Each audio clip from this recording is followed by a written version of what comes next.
Good morning and welcome to Morning Scoop for Wednesday, February 23rd. This is your daily Buckeye fix. I'm Tom Orr. The spring game is in 52 days, the Notre Dame game in 192 days, the game against Michigan in 276 days. This is pretty much an exclusively an Ohio State football podcast, as the countdowns at the top might suggest. But every once in a while, we do like to mix in some other sports, and right now, the Buckeye men's basketball team is heading into the home stretch of their season, just a game back of the Big Ten lead in the loss column. So today we're going to talk about where things stand for the Buckeyes right now, maybe where they could end up in March. My guest is Buckeye Scoop's Tony Gerdeman. Tony, thanks for being here. Tom, thank you for the invite. It's always a pleasure to be here with you. Way to make you sound like that you almost meant it. That was good. This has been a weird kind of up and down season for Chris Holtman's team. They're 12-1 at home, but just 5-6 away from the shot. The schedule has been kind of screwed up by multiple cancellations. Right now, they've played 4 fewer Big Ten games than Purdue, for example. You kind of wonder if those things might be related, if maybe that weird schedule may have played a role in what has kind of been a little bit of an up and down season. Yeah, they've had a couple of instances this year where they've been off for a week or more, and it's tough to ramp up. As you said, we're getting into that home stretch, and there's a difficulty in gelling as you want. This is a program under Chris Holtman that has kind of had some downturn in January at times before they turn it on a little bit. And I jokingly said on Monday that, because of these postponements and these games being moved, like this is kind of, maybe this was their downturn during that Indiana game and the previous Iowa game where you're inexplicably looking like you're going to lose 2 in a row at home that you shouldn't. Maybe this is the January swoon, but yeah, I don't think you can just brush those away because they have, it's an impact. You stop, you start, you're doing anything. You stop and you start and you stop and you start. You're not going to be as good as you should be or as you would like to be. And when you're dealing with injuries like Ohio State has been dealing with, that doesn't help that either. But you hope that now that all of that is behind them, the problem then is getting all of these rescheduled games played, and Ohio State will play, I believe, like 4 games in 9 days. And then you have to get through that. And then, oh, by the way, now it's time for the Big Ten tournament. So I hope you've rested up from all of that work to get all of your games scheduled and played, because now you're going to play, 3 in 3 days or something like that. Yeah, they play. The first game is this Thursday at Illinois, then on Sunday at Maryland, then next Tuesday at home against Nebraska, next Thursday against Michigan State, next Sunday against Michigan. So that's 5 games in, 11 days? That is not ideal, but outside of the game at Illinois, they're probably favored to win all of those. So that's, not all bad news there. But again, this has just kind of been a weird season. But one pretty much consistent piece of good news all season long has been that E.J. Liddell is good at basketball. He 19.5 points per game, 7.6 boards per game, more assists than turnovers, 3 blocks a game. He has just kind of done it all for them this year, and it feels like when they need a bucket, when it's like, who are they going to turn to? It feels like more often than not, E.J. Liddell is the answer. Even in the Indiana game when he was struggling and Malachi Branham started to take over, it was Liddell who tied the game with a dunk from Branham and then took over a little bit in overtime and was able to put the game away. But he's been a guy that has been reliable all year long, hovering around 19 to 20 points per game. Struggled a little bit against Indiana previously as well.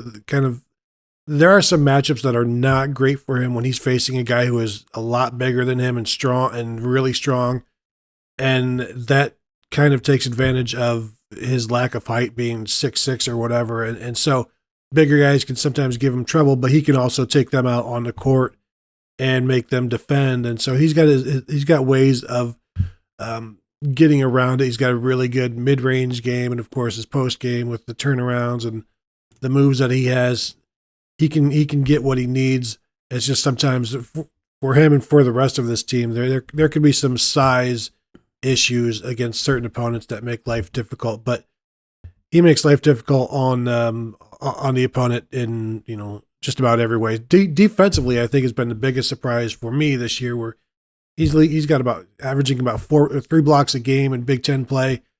Even though he is only like 6'6", he defends at a higher rate in terms of actual elevation than offense. Like his defensive elevation is higher than his offensive elevation because he can get up quick, and he's got really good timing on defense, and so he's able to play above his size on defense, which is really impressive. And then of course he'll give you what he gives you on offense. Sometimes it's 20, sometimes it's 30, and usually it's not less than 15.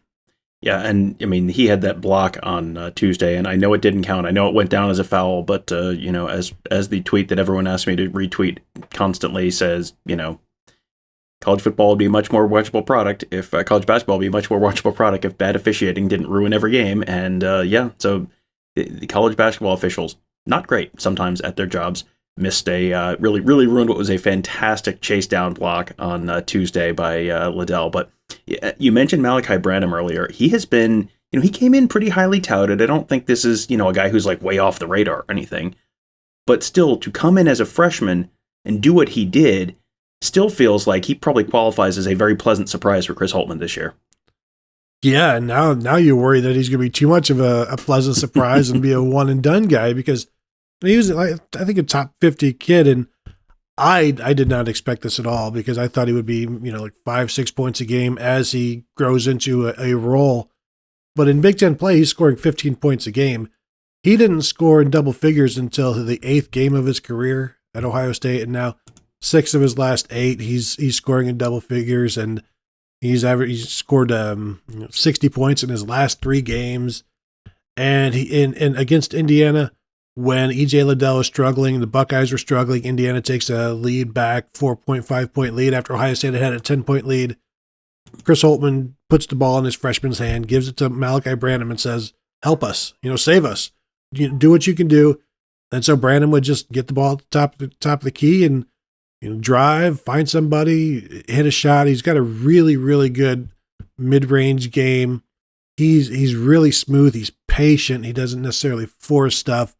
And he's a good enough athlete to finish at the rim, and just a really, really pleasant surprise. Like I said, scoring 15 points a game in Big Ten play. I went back to see what Jimmy Jackson did as a true freshman, because everybody talks about it's a requirement when you show an Air Ohio State and you talk about Malachi Branham, you have to mention that he had to request permission from Jimmy Jackson to wear the number 22 jersey, and you have to do this without mentioning Michael Redd at all.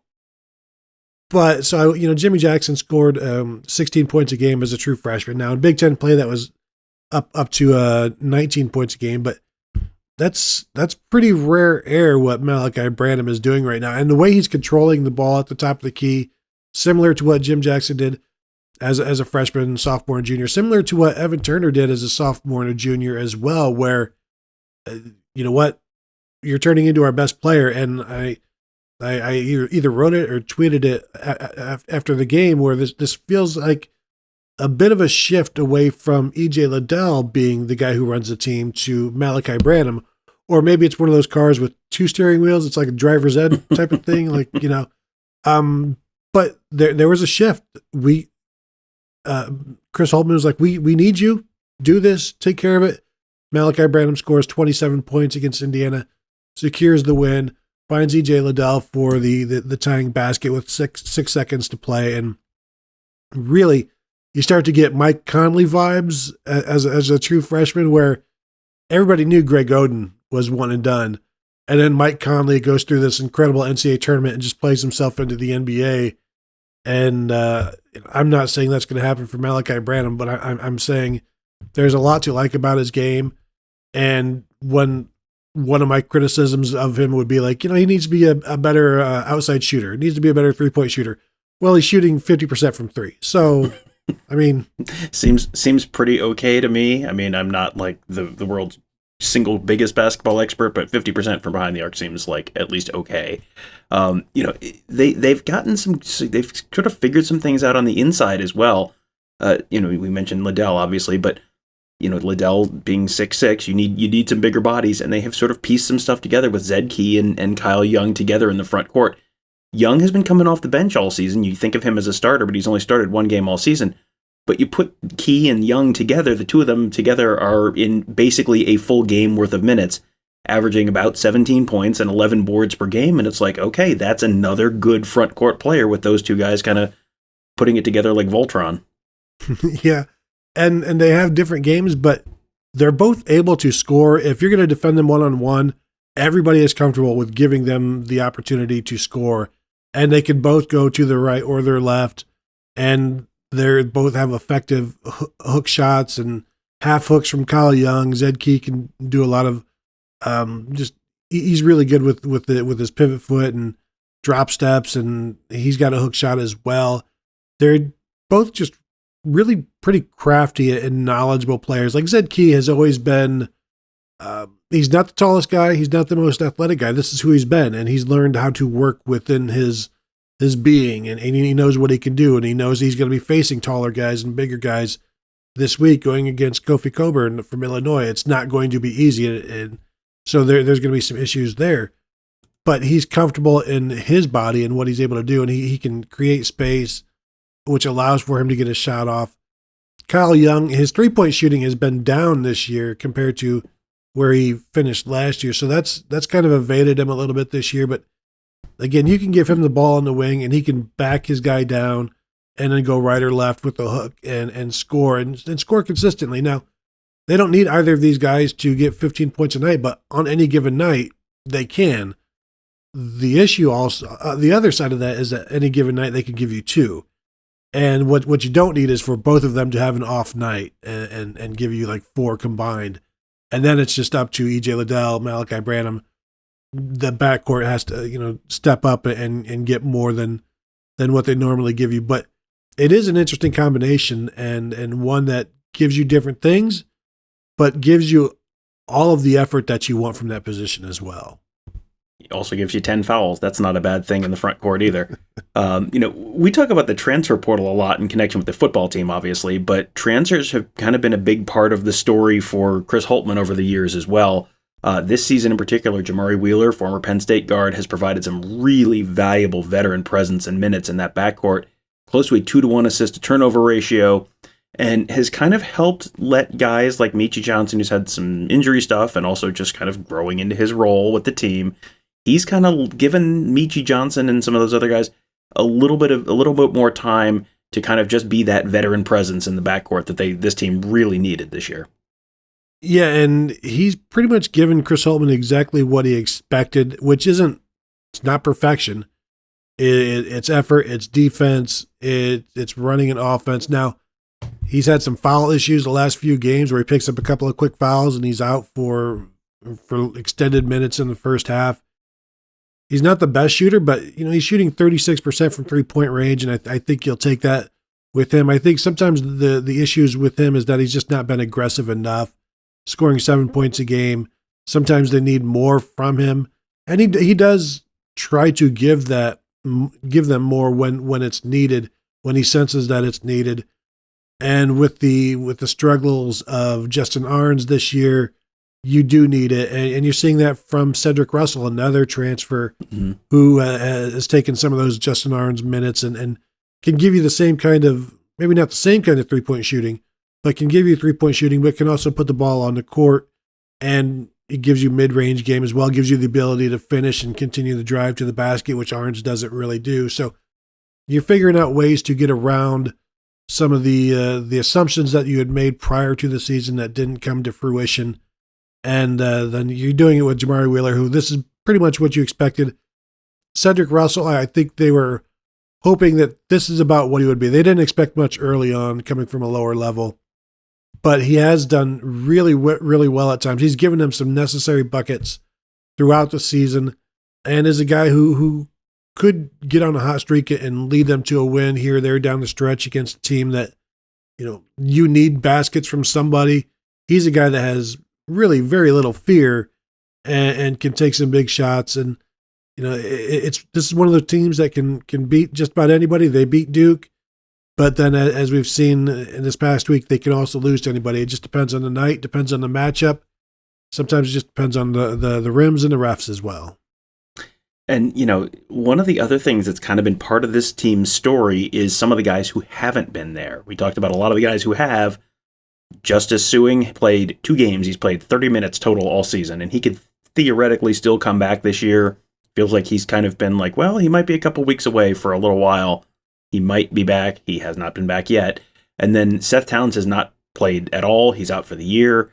I mean, given what they've been missing with those 2 guys in the front court, that it feels like it's pretty amazing that they are where they are. I mean, like you said, considering what they were probably expecting out of those guys coming off of last season, what they would expect to get this year and what they've actually gotten, that makes it maybe even a little more impressive that they are where they are. Yeah, you would have expected Justice Suing to be a 14, 15 point a game guy, a guy who can run the point and can play anywhere from 1 to 4 and can defend probably 1 to 5 or 2 to 5. And that's a guy that they relied on quite a bit last year and have not had him this year. And Seth Towns is out for the year. And it's so much almost out of sight, out of mind. But when you know what you could have if Justice Suing was out there and was healthy, because he's a guy that can get his own shot. He can bring the ball up. He can rebound it.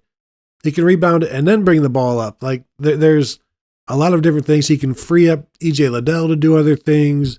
He can spread the floor with, if he's your 4, E.J. Liddell's your 5. I mean, there's so many different things that they allow you to do. And not having him, and you wonder, Chris Holtman said on Tuesday that he doesn't want Suing playing until he's 100%, and he's not 100% yet. And, it gets to a point where if he is at some point healthy enough to play this year, does it depend on, if the team is going well, how much do you play him? Do you really want to upset any type of apple cart that's going on right then? How does that impact Malachi Branham's minutes? How does it impact Zed Key, or what you do with E.J. Liddell? And so you've gone this far in the season, and you know what you have, the lineups you have, and then if Justice Suing is somehow able to play, now you're kind of trying to figure everything out again, and you're trying to figure it out at the worst possible time. And, are they better off, if you're worried about Branham potentially going pro, are they better off having, just telling Suing, just we are where we are at this point, and just come back next year, and, not, because he theoretically, I think, would have 2 more years. Am I right? I think that with the COVID year, it's impossible to keep this stuff straight in your head with the COVID year and all of that kind of stuff. But he may have another year after this one regardless. But yeah, having him back next year would probably be a benefit to the team, in addition to not screwing up the rotations. We talked earlier about, sort of the end of the regular season. Thursday at Illinois, that's the only one left on the regular season schedule that's kind of a little bit of a, it's not quite, and then a miracle happened as part of the story of how they win that game, but it's, they're certainly an underdog going on the road to Champaign. After that, at Maryland, that's a winnable game. Nebraska at home, that's a winnable game. Michigan State at home, that's a winnable game. And then you finish with Michigan at home. Juwan Howard is obviously punched out for the regular season, so, we'll see what the Michigan team looks like at that point, but you have, if they can somehow win this Illinois game, then, that's one fewer team ahead of them that they have to catch up with. Then you just need to wait Purdue to lose 1 and Wisconsin to lose 1, and they could theoretically tie for the Big Ten regular season championship, which would be quite a feat. So that Thursday game, what do they have to do? Kofi Coburn obviously is that's where the story starts every time you talk about Illinois basketball, right? So does it just come down to Coburn versus Liddell, who has a better game? Like what do they need to do to pull that one out on Thursday? Zed Key getting Coburn into foul trouble rather than the other way around would be a pretty good start. I would almost go after him just to try to get him into foul trouble. But he's so big and he interrupts everything. And so you're just going to have to you're going to have to shoot pretty well outside of the paint. And sometimes that's not Ohio State's best skill set, shooting. And, being on the road, it's difficult. It's not an unfamiliar environment, but it's not home. And so how well do they shoot? How much of an impact? just a pain is it to play against Coburn? And then what is Illinois doing? Are they shooting as well? And yeah, it comes down to the big guy and how much Ohio State can score with him in there. And then what happens when he's not in there? Can they take advantage of that? Well, that'll be definitely one to watch, and one that could go a long way towards maybe improving Ohio State's seeding. I saw Joe Lenardi earlier in the week had Ohio State as a 5 playing Iona. I don't think they want to play Rick Pitino in the first round. That probably is not a great matchup for them. You'd like to slide up a line or two on the bracket. If they can, can you win out and then win a couple of games in the Big Ten tournament, and you maybe get up to a 4 or 3, and you got maybe a little bit more of a favorable matchup in the first round. It feels like if this team can maybe win, go 4-1 the rest of the way, win a game or two in the Big Ten tournament, get to the Sweet 16. That feels like that's probably a pretty successful season at this point. You obviously can't lose in the first round of the tournament again. Like you use that one. You've burned that freebie. So you probably but is that you go 4-1, you win a Big Ten tournament game, and you get to the Sweet 16. Is that a successful season at this point? Yeah, I think it is, and I know there are going to be the championship stompers who it's champions or bust, and that's fine. That's just not what Ohio State basketball has been for most of its history. And you want to be better than you were last year. You want to be better than you were the year before. And if you can get into the Sweet 16, then you have been. And like you said, not doing this without Justice suing, doing this without Seth Towns. There's been a lot of roster turnover. You lose Dwayne Washington when you weren't expecting to. You were hoping that he would be back this year, and so it's not an easy thing to juggle. And then if you make it to the Sweet 16, then anything can happen from there. The NCAA tournament is so much about matchups, and Ohio State provides some difficult matchups, but there are types of teams that give them trouble, and so the draw is going to be, I think, pretty significant. Yeah, as always with the NCAA tournament, veteran backcourt, and who do you get? Who does the committee give you? That goes a long way towards deciding exactly how long you're playing in that tournament. So, Tony, thank you as always for joining me. Tony and I, if you prefer football talk to basketball talk, Tony and I have done some episodes this week about some of the most exciting games, the most exciting Ohio State football games of the century. We just dropped a new one yesterday. We're going to have a new one, I think, later today as we sort of wrap up that list. And you may hear we may do an episode this weekend where Tony tells me all the stuff I got wrong and putting my list together. And I will absolutely acknowledge it was a very, very difficult task, and I probably got some stuff wrong. So, there's nothing Tony likes better than telling me when I'm wrong. So we'll probably let him get to do that this weekend, just as a special treat to him. So, and hopefully you guys will enjoy that as well. But if you want to hear some of that conversation, you can check that all out on the Buckeye Weekly podcast. You can find that wherever you find this show. Just search Buckeye Weekly or Buckeye Scoop to find that. And if you do search Buckeye Scoop, you're also going to get the Around the Oval podcast with Alex Gleitman, the Big Me Kickoff podcast with Kevin Noon, and the Gives in the Bank podcast with Mark Givler and Bill the Bank Green. All fantastic shows. You can subscribe right there. Leave us a 5-star rating and review, which will help other folks find those shows as well. And then if you prefer to watch on YouTube, you can find them all at youtube.com/Buckeye Scoop. And again, if you're watching those shows, one of the easy things you can do that really helps us out is hit that thumbs up button every time you watch one of our videos. That will help other folks find those as well. And if you want to get notified every time we post a new video, just hit that bell. That'll subscribe you to our channel. You'll get notified every time we post a new video, so you never miss a thing. That'll do it for today. Thank you guys all for joining us. Have a great day. We'll talk to you tomorrow.